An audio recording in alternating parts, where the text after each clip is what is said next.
Guys তো পুজোর জন্য আমরা এসেছিলাম। এই দেখো আমার ছেলে কি করছে দেখতে পাচ্ছ?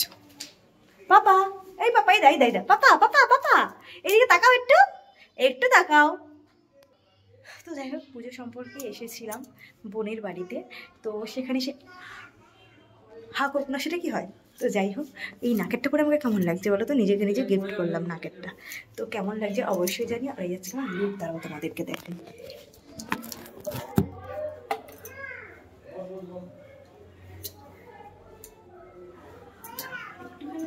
দেখাই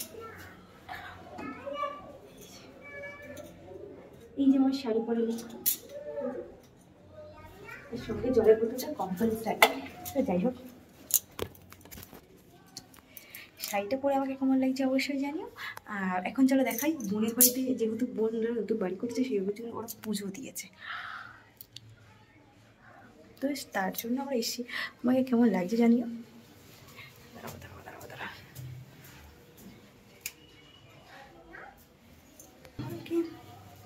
এই দেখো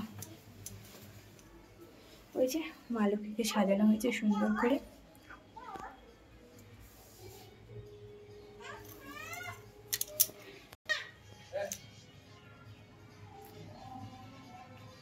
তো চলো, আর এখানে কীর্তন হচ্ছে যেহেতু নিচের জন্য এখানে এই তিলকটা কাটা হয়েছে। তো চলো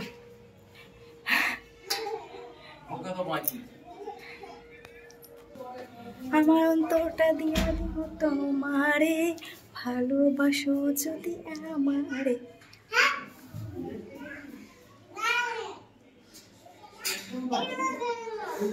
চকিত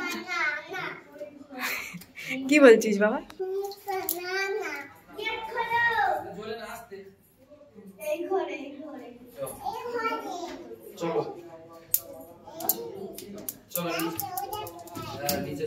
এক্ষুনি পড়তিস ওই আরেকজন খড়খড়ি নামছে।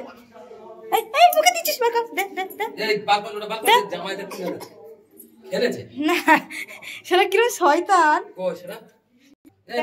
দেখো তো বাবু ওই তোর হাতে, ওর দুখানাই হাতে, ওর দুখানাই ওর হাতে, 5টা একটা খড়খড়ি। পাপা আসতে না, দাঁড়াও দাঁড়াও, ওই দাদা দিদু বাঁকা দেবে, আমি কিন্তু বকবো, কিন্তু ওর একটু বকা দরকার আছে। হ্যাঁ